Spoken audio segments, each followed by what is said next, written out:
putrefacción de los conceptos o de la desnaturalización de los conceptos. Ujú. Algo que mi buen amigo acá Esteban había entendido muy bien, que tiene que ver con la desnaturalización de las proteínas. Brevemente, si querés explicarlo, pero brevemente, tiene Bueno, que... en las proteínas vos tenés que imaginarlas como si fueran una cadena de péptidos. de péptidos, unidades, que tienen una estructura tridimensional. Es como que tienen que acomodarse de una forma, son flexibles dentro de todo, y tienen que acomodarse de una forma muy particular para poder ejercer su función. Y esto es dependiente de factores como la temperatura, la concentración de sales, el pH. pH, Ujú. principalmente son los factores más importantes. eh, que si uno los altera dentro de los valores en los que se supone que la proteína tiene que estar ejerciendo su función, se altera la estructura de la proteína, se llama desnaturalizar, y bueno, pierde su función. Si vos haces una desnaturalización fuerte, por ejemplo, se estira completamente la cadena, podría decirse, y ya no puede ejercer su función. Entonces eso es lo que se llama desnaturalización. Se llama así porque se dice que es una conformación natural la que es la funcional, y cuando pierde su conformación natural se desnaturaliza. Claro, pero acá lo importante, que es la equiparación que yo quería hacer con este concepto de naturalización, es la idea de que bueno, los conceptos cotidianos, filosóficos, científicos de cierto ámbito de la experiencia sirven para determinadas prácticas, para distintas comprensiones del mundo, explicaciones. ¿Pero qué sucede cuando se desnaturalizan los conceptos? Bueno, es como que esos conceptos ya no aplican para el entorno donde están pensados, diseñados para que apliquen, sino que pierden su función. Acá lo importante es la cuestión de la función. Entonces, bueno, mi pregunta es si eso es algo bueno o algo malo. Yo, este es un chivito para mi propio canal de YouTube, pueden seguirme por Bonchi, yo hice un video que hablaba de si la filosofía destruye el pensamiento. Volvé a repetir tu canal de Bonchi YouTube. es, mi nombre Bonchi Bonches. es Bonchi es. Bueno. Bueno, entonces, eh, la cuestión de la filosofía, si la filosofía destruye el pensamiento. O sea, parecería que andar cuestionándolo todo, de andar preguntando permanentemente por lo evidente, sería una manera de interrumpir el tren, la corriente habitual de pensamiento. Es como que eso tiene que ver con una cuestión práctica, de la que habla, bueno, un filósofo alemán que es Martin Heidegger. Pero bueno, tiene que ver con que cuando uno está arrojado a la praxis, uno no está pensando todo lo que hace. Si uno está, por ejemplo, clavando algo en el suelo, un cartel en el suelo, no está pensando qué es lo que está haciendo, para qué sirve el martillo, o sea sí lo sabe en alguna región de su mente, lo sabe, pero en definitiva no está en una actitud teórica contemplando muchísimas variables sobre la actividad que está haciendo, básicamente porque la concentración y la capacidad humana es finita, limitada. Pero bueno, no simplemente está arrojado a su acción. No, eso no significa que no esté pensando, no significa que sea un homo faber, no significa eso, significa que la actitud teórica está de alguna manera reprimida. Está latente, pero no está presente. Entonces, cuando aparece la filosofía, uno en cualquier momento, no para Heidegger no, pero bueno, uno podría pensar que en cualquier momento puede aparecer la actitud filosófica. Pero el punto es que cuando aparece la actitud filosófica, es como que nuestra acción queda completamente trunca. Es como que si realmente acontece la experiencia filosófica en alguien, en una persona, si realmente en este momento me aconteciera a mí la experiencia filosófica, yo no podría hablar, yo no podría hilvanar un discurso, yo no podría, porque estaría sumido en el caos de la duda y de la contemplación y del desconcierto. ¿Y no podrías hablar sobre tu duda? Sí, podría reflexionar y podría aparecer la actitud teórica, pero el punto es que yo cuando estoy hablando en este momento para la radio, hay como un objetivo y un Mm. público al que me refiero, lo más imaginario que puedas pensar, no sé, todo lo que quieras. Pero es como que yo estoy dirigido a una consecución de un objetivo. Pero es como que cuando aparece la actitud teórica, si se quiere, es como que esa finalidad como que queda un poco distorsionada. Tiene que ver con el desconcierto, tiene que ver con la sorpresa que de los filósofos como Jasper, como otro filósofo existencialista alemán, tiene que ver con la duda, con las situaciones límites, que es lo que origina la ciencia y la filosofía. Es una interpretación, no necesariamente tiene que ser así. Pero yo a lo que voy es que la actitud filosófica, de cierta manera, puede ser un poco molesta. Porque que una persona, como un político, un ingeniero, lo que sea, está llevando medidas políticas, económicas y sociales para una determinada actividad y cualquiera, yo por ejemplo, se permite cuestionar a esa persona en función de la duda, en función del razonamiento, de la crítica, puede ser un poco molesto. Ahora bien, yo no quiero que, yo contemplo eso, pero no quiero que quede, que parezca que yo simplemente estoy negando la función de la filosofía. Yo creo que la filosofía como institución, como el individuo que filosofa, como que cualquiera de nosotros puede filosofar, es algo que es muy propio de Occidente y es algo muy valioso. Es muy valioso que se permitan las posibilidades para que cualquiera pueda salirse un poco de esa corriente práctica, de ese hacer las cosas, de ese que todo ya está evidente, ese tren, esa corriente de los supuestos, y que uno se permita, bueno, decir, momento, ¿qué es esto? ¿Qué significa esto? ¿Por qué hacen esto? Pero convengamos que si una persona está permanentemente diciendo ¿por qué hacen esto? ¿Qué hacen? ¿Por qué hacen esto? No avanzamos para ninguna parte, ¿entendés? Es como que tiene que haber como un equilibrio, un sano equilibrio entre obedecerse a uno mismo, no necesariamente tiene que ser obedecer a otro, pero obedecer los propios proyectos que uno tiene y también la cuestión crítica de detenerse y contemplar eso que uno está haciendo. Tiene que haber como un balance, no sé si me explico. Como que tiene que haber, la institución del filósofo es buenísima porque te permite dudar de cuando un Estado, por ejemplo, se la está mandando.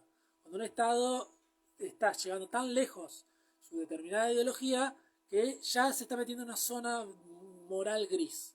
Entonces, el hecho de que un filósofo no necesariamente tiene que ser un filósofo académico, tiene que ser alguien que ejerce la actividad reflexiva, que puede ser cualquier persona de pie. Entonces, que esa persona se oponga un poco a las cosas evidentes, está bueno que no se lo persiga. Ese es básicamente el concepto de libertad de expresión. El hecho de que no se elimine a alguien que se permite dudar y cuestionar algo, sino que se lo proteja porque en Occidente existe la institución de la filosofía que permite que la gente dude y que tenga un cierto margen de respeto, cierto estatus, el hecho de que alguien se permita dudar. Pero bueno, ¿qué pasa? Bueno, entonces, volviendo al tema, al título de esta columna, la desnaturalización de los conceptos. Es interesante cómo cuando uno filosofa, si uno está leyendo un texto, por ejemplo, de economía, yo no leo de economía, pero bueno, economía. si uno está leyendo un texto de lo que sea, de literatura, por ejemplo, uno está leyendo, bueno, como de lo que hablábamos hoy en la pausa, El jardín de los cerezos de Anton Chekhov. Cuando uno está leyendo la obra de teatro puede despertarse distintas habilidades críticas, como por ejemplo suponer cuál es el estilo retórico, cuáles son las metáforas elaboradas, cuáles son los supuestos sociales, las condiciones históricas. Todo eso se puede activar. Pero en definitiva uno no está simplemente, uno cuando está leyendo la obra no está cuestionando los conceptos del autor. Si el autor dice hay una casa roja, uno no está cuestionando, ¿qué significa rojo? ¿Qué significa el color? ¿Será roja realmente? ¿Será roja realmente? ¿Me estará engañando? Claro, es como que... un poco uno cuando está hablando con alguien tiene que ayudarlo a la otra persona para completar eso que el otro me está diciendo, ¿no? Eso es lo que un filósofo Paul Grice, ¿cómo se llama el nombre? Paul Grice, habla del principio cooperativo. Como cuando en una conversación uno está cooperando con el otro para completar lo que el otro dice. Y ahí sucede naturalmente los equívocos, porque vos estás diciendo algo y yo me anticipo lo que vos estás diciendo y yo completo lo que vos estás diciendo y por ahí lo completo mal. Claro. Lo completo bien. Claro. Pero no existe una comunicación verdadera, efectiva, 100% perfecta. Pero bueno, al margen de eso, cuando uno está leyendo una obra de teatro, una novela, uno está completando, está ayudando al autor para que suceda el hecho literario. Con la ciencia pasa lo mismo, con la política pasa lo mismo, uno siempre está completando las cosas. Entonces, si uno está cuestionando todo de alguna manera, es como que el concepto de casa roja, como decimos hoy, si uno lo desnaturaliza, el concepto de casa roja, y se pone a pensar, ¿cómo sabemos que todos tenemos la misma noción de rojo? ¿Cuál es la definición formal de casa? ¿Cuál es la definición material de casa? Es como que no termina nunca más el texto. En cada página está media hora, en cada oración está media hora, no termina más el texto. Y lo más probable es que no haya una comprensión, una lectura buena del texto si uno está permanentemente metiendo trabas. Claro. Si uno está permanentemente, es como que bueno, tenés que seguir un poco con la corriente y cuando terminás, sí, vuelve la actitud reflexiva, la actitud crítica y puedes cuestionar algunas cosas. Es como que hay que dirigir un poco la vista. Tampoco te cuestionaría si es una casa o si es roja. Y, o sea, sí. Me fijaría el es que- contenido del texto, digamos. Claro, creo que es cuestionable, porque suponiendo que sea, no sé, una obra surrealista, no sé, donde el protagonista está loco y desvaría sobre sus conceptos, bueno, sería un caso donde tal vez tengamos que dudar de que la casa sea roja, porque quizás 20 páginas después, No hay el tipo- casa. no hay casa, ¿me entendés? Claro. Tal cual. Es como que el tipo estaba imaginándolo todo. Entonces cosas así. en realidad la casa no era roja porque en realidad no había rojo. Claro, el tipo estaba encerrado en un manicomio, por ejemplo, Claro. por decirte una cosa. Pero bueno, bueno, acá, esto que estábamos haciendo acá, es un poco desnaturalizar mis propios conceptos. Es como que yo venía diciendo las cosas, un ejemplo, construyendo un argumento sobre la Casa Roja, y nosotros lo damos vuelta. Claro. Y puede ser muy útil, pero al mismo tiempo no puede no serlo, porque es como que nos vamos por la rama, nos desviamos del tema. Como Bueno, que yo- vuelve a tu rama. Pero bueno, quería dar dos ejemplos que me parecen muy interesantes, que son el concepto de naturaleza, era uno... ¿Cuál era el otro? Ah. Bueno, vámonos por la yo- rama yo- un ratito yo hasta me que voy a él se acordar, acuerde. yo me voy a acordar. Bueno, el concepto de naturaleza... ya me acordé, el concepto de las drogas. Ah. ¿No? Tiene que ver...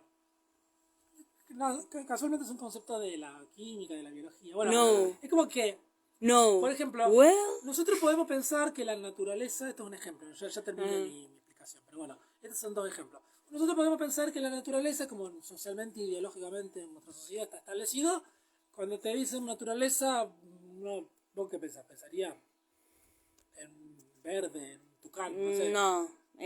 Pienso en el mundo como está ahora, pero ¿Pero qué? ¿Cómo sería el mundo? ¿A qué te refieres con mundo? digamos la naturaleza del ser humano y de los animales en convivencia con el ser humano también. Claro. Pienso más que nada en el hecho de qué pasaría si en vez de los seres humanos gobernar el mundo o creer que Pero gobernamos sin duda el mundo. incluirías a los animales. Claro. Y también incluirías a las plantas. O sea, Sí, también. y la Pero en el tierra, la ecosistema roca. este en el que Ecosistema, estamos. otro concepto que viene de la biología. Pero incluiría, por ejemplo, este micrófono dentro de la naturaleza Dentro del ambiente, sí. en su sentido material, ¿no es cierto? Claro, Como que un plástico, un metal. claro. Claro. Bueno, esa sería una forma de verlo, un poco artificial si se quiere. Pero bueno, está bien, está bien. Va un poco con mis propias creencias, pero tiene que ver con que normalmente cuando en los discursos que circulan por la sociedad se hablan de naturaleza, uno inmediatamente piensa en la cuestión media de Greenpeace, ¿no? La cuestión de las ballenas, del mar, del agua, de la luz, Conservación. de la conservación de la naturaleza, del sol, del verde. Es como que un poco piensa un poco en ese concepto natural. Y es Yo como lo- que... sí. Entonces es como que uno, por los discursos que circulan desde hace décadas en nuestra sociedad y en el mundo, uno lo distingue la naturaleza de lo artificial. Uno distingue, por ejemplo, este micrófono, ese celular, lo que ha sido hecho por el hombre. Pero como vos bien dijiste, también eso artificial se puede contemplar en su aspecto material. Es decir, en qué materia prima, de qué elementos naturales está hecho ese objeto, esa cuestión artefactual que se dice, esa cuestión de qué consiste el objeto. Pero bueno, el tema es que nosotros distinguimos inmediatamente entre la naturaleza y lo artefactual, lo artificial, lo tecnológico. Claro. Entonces ese discurso está como muy instalado en la sociedad. Pero bueno, ahí está el tema. Yo tengo- Pará. Tengo Pará, ya te dejo hablar. Sí. Déjame terminar. Entonces, cuando uno desnaturaliza el concepto de naturaleza, ¿verdad? La redundancia, que es un poco lo que hiciste vos, es como que empieza a aplicar lo natural para todo. Es decir, como que empieza a decir, bueno, lo natural también es mi comportamiento, lo natural también es los sistemas sociales, lo natural también es la política, lo natural también es lo ideológico, porque es natural. Y como que de cierta manera esas arquitecturas de conceptos que estableció la sociedad en algún momento, que está muy bien cuestionarla, es la labor de la filosofía, se desnaturalizan. Es como que el concepto de naturaleza deja de funcionar para su ámbito especial de la realidad, que es lo natural, para aplicarse a cualquier cosa. Entonces por ahí se empieza un poco a disolver o a distorsionar los límites de las fronteras de ese concepto que ya de alguna manera llega a un punto donde el concepto de natural no sirve para nada. Y ahí es cuando se desnaturaliza el concepto. ¿Entendés? Es como que nosotros nos referimos a un determinado ámbito de la realidad y nosotros como que lo damos vuelta a ese ámbito y lo aplicamos a otras cosas y lo empezamos a ampliar y lo empezamos a modificar y llega un punto donde, bueno, ya no sirve tanto y quizás hay que o bien volver a definir el término naturaleza o abandonar el término naturaleza. Y ya te querés decir algo, ya voy con el Sí, quería decir algo. Pero ya se me estaba olvidando. Ya se me olvidaba. Se me olvidaba. Cuestión. A ver, la naturaleza que había antes no es la misma que la naturaleza que hay ahora. Bueno, eso es cuestionable. Entonces, ¿cómo es cuestionable? A ver. Porque para determinada filosofía o actividades científicas, el mundo siempre es el mismo mundo. Estamos compuestos de los mismos elementos. Sí, es el químicos. mismo número, es el mismo mundo, estamos compuestos por los mismos elementos químicos, pero estamos constantemente construyendo Bueno, cosas. pero para Entonces, esa noción, eso que vos estás hablando de construir no es naturaleza, porque es algo humano. Entonces se distingue lo humano de lo natural. bueno, pero en la vista que nosotros tenemos hay un desde poco que de- nacemos, para nosotros este mundo es el mundo normal, el mundo natural. O sea, si vos me preguntás de dónde carajo salen esas cosas que hay acá, la mesa y todo eso, sale de la naturaleza. O sea, no es que vino un extraterrestre, metió las cosas acá y se fue. Un extraterrestre también sería agregar natural. algo? Lo que quería decir desde un principio es que es que tendríamos Ya lo dejo hablar a Esteban, pero el punto es que cuando vos espérate que haces... todavía no terminé. Perdón. Lo que quería decir sobre este tema es que deberíamos fijarnos la forma en la que no desaparezcan nuestras comodidades, porque necesitamos comodidades, porque no somos como los demás seres vivos que se pueden arreglar de determinadas formas. Nosotros somos de otra forma y estamos acostumbrados a otras cosas. Entonces, si nos pondrían a nosotros en una selva, quizás que morimos. Es muy probable que moramos. O sea, Yo tengo mi vacuna entonces- contra la malaria. Sí. claro, pero si viene y te pica te muerde una serpiente, te come un lobo, te mastica un oso, ¿Todo el mismo día? todo el mismo día. Bueno, lo que voy es a que deberíamos fijarnos la forma de que nuestra naturaleza, ser humana, digamos, porque la naturaleza, yo separo lo que es la naturaleza animal de la naturaleza del ser humano. Nuestra naturaleza del ser humano podamos hacer que implique un menor riesgo para la otro tipo de naturaleza, nuestras actitudes y nuestras formas de vivir. Claro. Bueno, no sé si Esteban quiere decir algo, sí. yo quería agregar varias cosas más, pero bueno, lo dejo hablar. Sí, yo creo que ese concepto de naturaleza versus artificial por ahí está basado en tal vez podría decir una deificación tal vez del ser humano, Puede ser, sí, seguramente. en la idea de que el ser humano tiene la capacidad de robar o destruir la cualidad natural de las cosas. Claro. ¿Me explico? De una. Porque, por ejemplo, si yo agarro y hago una herramienta, ¿me entendés? Como que ya se dice que no es natural, pero se la está haciendo un chimpancé, que se ha observado que es una herramienta, ¿se considera que es natural o no? O Claro. por ejemplo, una caldera de lava que deja una estructura de tipo asfalto, cemento, se considera natural, pero si lo hace un ser humano, la misma estructura, no. Entonces, ¿en qué se basa esa idea de que el ser humano tiene la capacidad distinta de otras fuerzas naturales de robar la naturaleza, la cualidad Bueno, natural? está muy bueno eso que decís. ¿Querés decir algo más? Yo quería agregar algo. No, eso, ¿no? Bueno, eso es interesante, la cuestión de que biológicamente, filosóficamente, científicamente incluso, se considera que el ser humano es una entidad libre. Ahora vamos a otro programa de eso cuando hablamos de Sider. Como que el ser humano es libre y puede cambiar la realidad, eso que vos llamás robar la cualidad natural. Entonces, se distingue en lógica entre algo necesario y algo contingente. Algo necesario es algo que ocurre de cualquier modo, de cualquier manera. Como que si yo tiro esto y cae al suelo, y cae sobre la mesa, que la gravedad, la fuerza gravitatoria lo empuja hacia abajo, es algo natural. No podría ser de otra manera. Siempre pasa así, en cierta cercanía con una masa mayor. ¿Y la creación de esa llave? Para.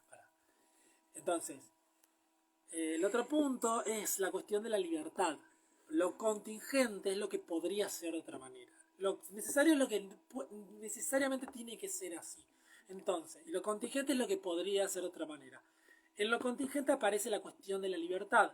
O sea, que yo me vaya caminando por el norte, me vaya caminando por el sur para llegar a mi casa, es una actitud contingente. Podría ser tanto de una manera como de la otra. Y yo puedo elegir, yo soy un agente libre que decide entre dos rutas de acción.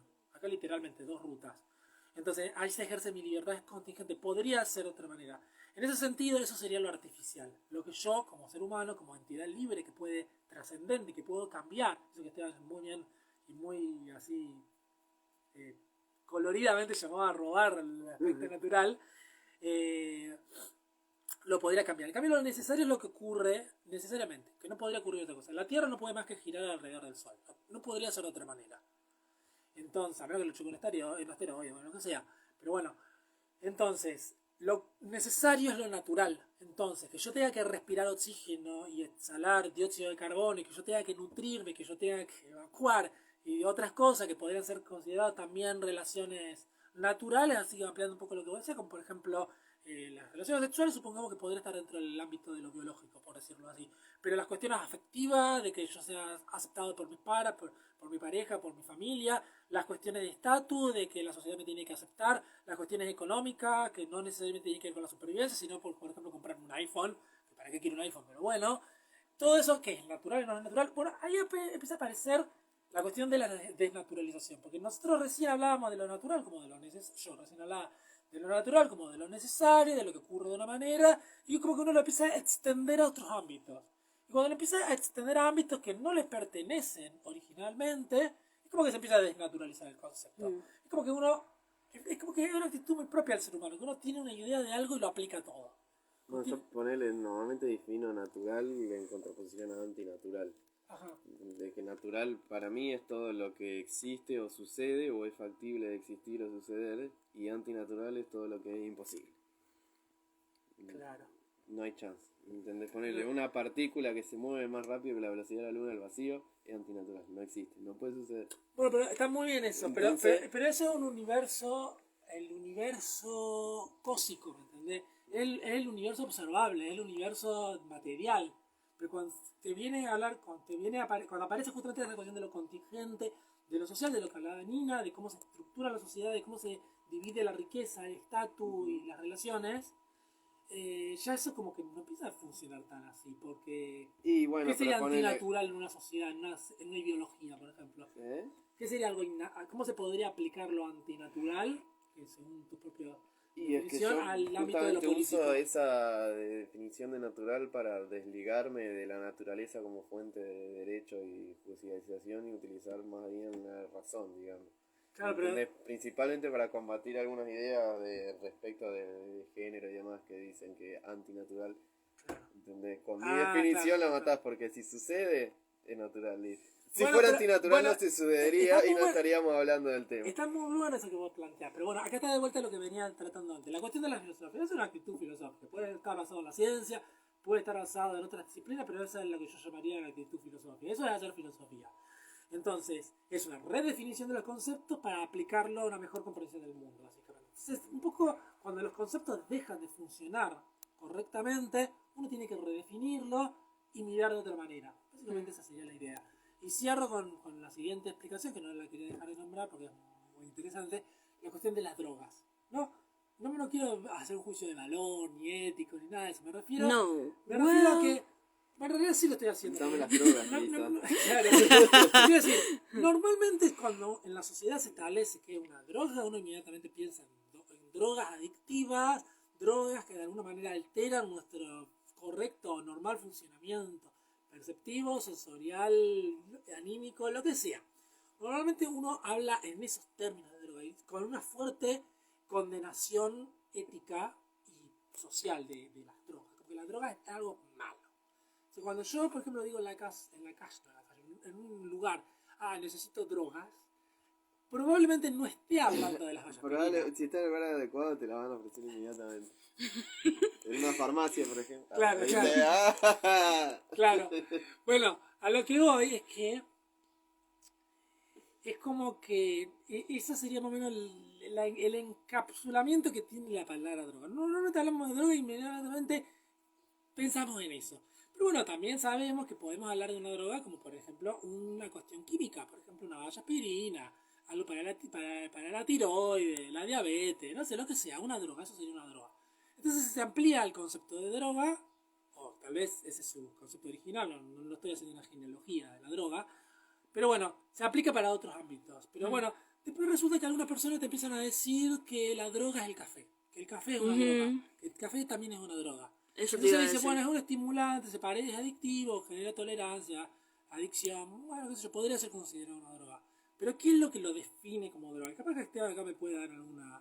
Para que termine la idea.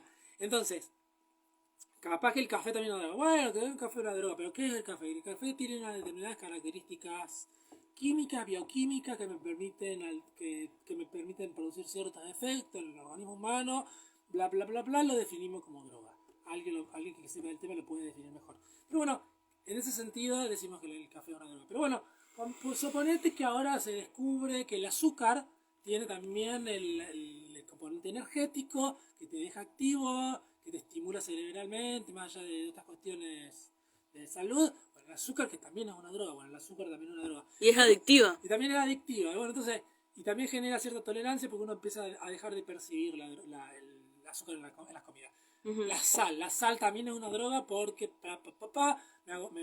no puedo comer sino con sal. Y bueno, es como que empiezo a aplicar la droga para todo. Entonces terminamos que la remolacha también es una droga. Entonces, a eso yo llamo desnaturalizar. Creo que tengo un ejemplo mejor que el de naturaleza. Es como que se está aplicando en determinado ámbito de realidad el concepto de droga, se amplía el repertorio de objetos a los que se aplica y al final se aplica a cualquier cosa. Y cuando se aplica a cualquier cosa ya el concepto original no sirve para nada. Porque si no cualquier cosa comestible es una droga, entonces Claro. es como que a eso yo llamo desnaturalización de los conceptos. Tú no estás comiendo, tú te estás drogando. Decía. Claro, entonces cuando me digo, dame una droga, me tomo una Pepsi. Es como que, ¿me entendés? Y es como que bueno, no sé qué quería decir Esteban de eso. Nada, que yo la diferencia que hago entre lo que se considera normalmente droga, es que hay un efecto sobre los procesos sinápticos directos. Claro. Por interacción con los receptores sinápticos, o por ahí puede ser con ciertas enzimas que interactúan con los, ¿cómo se llaman estos neurotransmisores? Ponerle inhibidores de la recaptación de serotonina. Es como que está muy, ¿cómo se diría? Limitado el espacio de acción a ese proceso de sinapsis. Ajá. Entonces, como vos decís, la glucosa... La sinapsis sería la conexión entre dos neuronas. Es un espacio donde se intercambia información. Químicos. Químicos. Claro. Yo para que sepamos de qué hablamos, porque son... Sí, es como que con interacción de dos neuronas tenés un espacio que se llama dendrita, que se acerca desde el axón de una neurona al núcleo de otra, y es como si se juntaran las dos membranas en un espacio muy pequeño que se llama sinapsis. Claro. Entonces ahí es donde cuando llega el impulso nervioso se liberan químicos llamados neurotransmisores que recorren el espacio sináptico de un lado al otro y interaccionan con neuroreceptores que hay en el otro lado y que pueden o no generar un impulso nervioso. Claro. Eso depende mucho de los tipos de receptores, del tipo de neurotransmisores. Hay algunos neurotransmisores, por ejemplo, que lo que hacen es inhibir el impulso nervioso. Es como que cuando recibe ese neurotransmisor en la neurona, se apaga en lugar de activarse.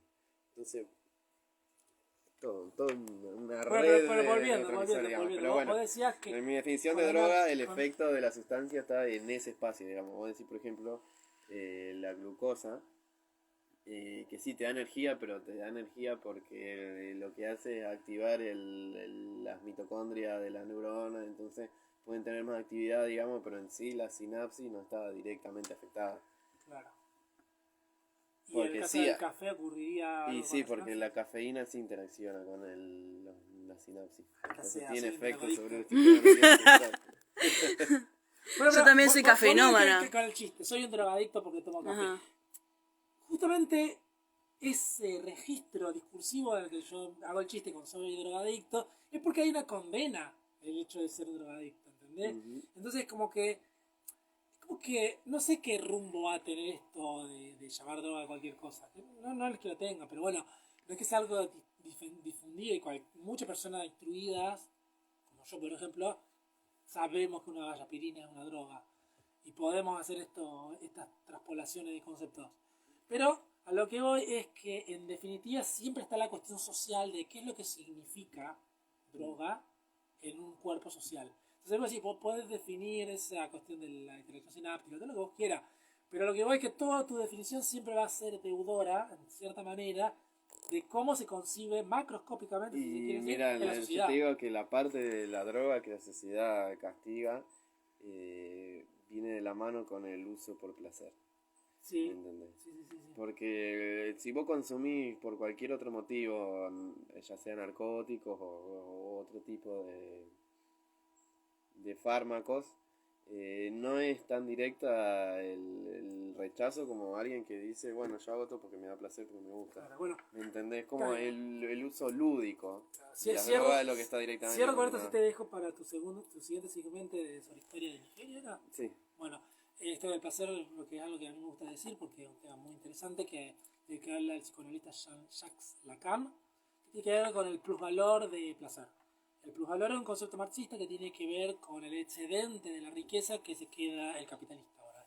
El plusvalor de placer sería, esto es un poco lo que vos estás diciendo, de cómo el capitalista, si lo vamos a llamar de alguna manera, es la gente que domina el planeta, el mundo, lo que hace es quitarle una capacidad que tiene el ser humano o el ciudadano de tener placer para transformarlo en trabajo útil.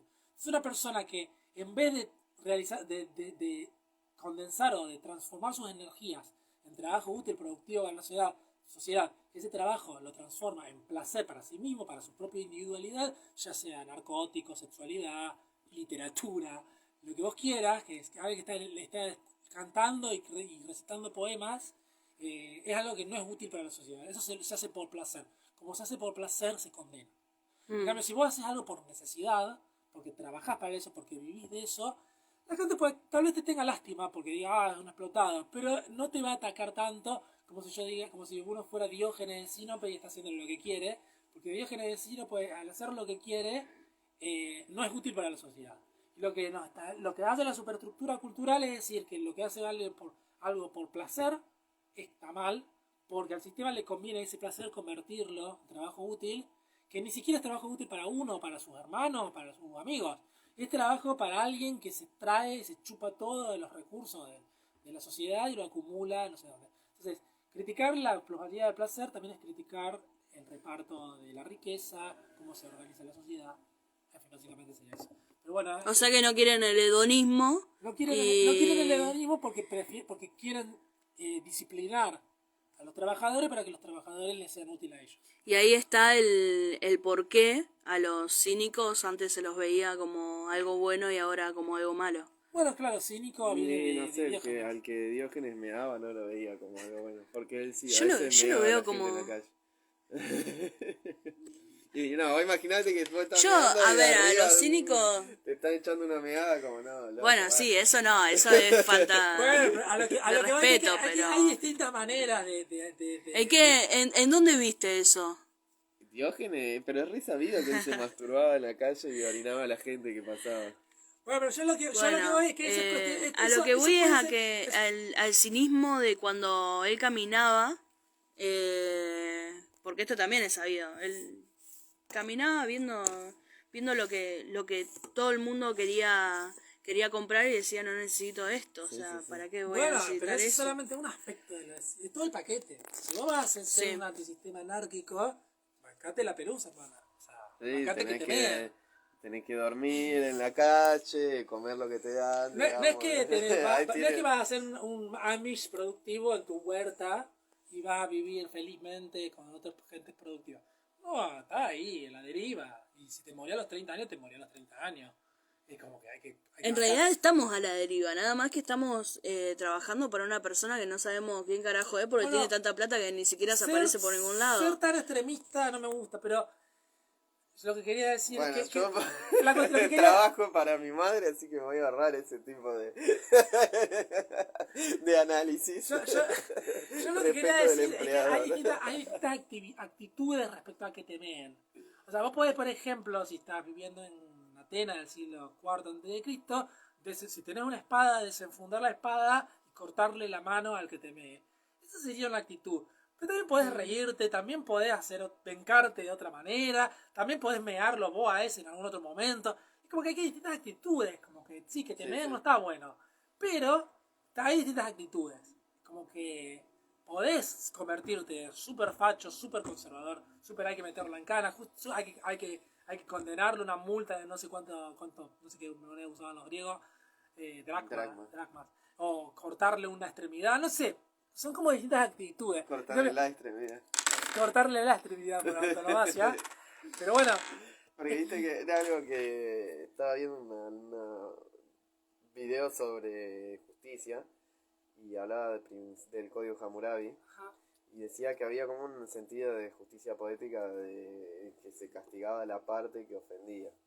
claro, ¿Me entendés? Como que la típica de un ojo por un ojo. claro. ¿Me entendés? ¿Por qué no te cortan el pie si vos le sacas un ojo? Había como una idea poética de castigar la parte ofendida. Claro. Bueno, no importa. En otro momento hablamos del perdón y de todo ese tipo de cosas, pero por ahora se nos está yendo la hora. Así Cortina que musical. la dejamos ahora. No se nos está yendo nada. En realidad, es tu percepción sobre... No me desnaturalicé el etcétera. concepto del tiempo. No me desnaturalicé el concepto del tiempo. ¿Quién Porque inventó el reloj? Yo necesito, ¿Quién inventó yo el tengo reloj? una A función ver. muy clara, muy pragmática que tiene que ser con cumplir el horario del programa y vos aparece tu maldita filosofía y viene a poner palo de la rueda y me cuestiona lo que es el tiempo. Pero vos no eras el chico de la filosofía. Vos no eras el chico de la No sos filosofía.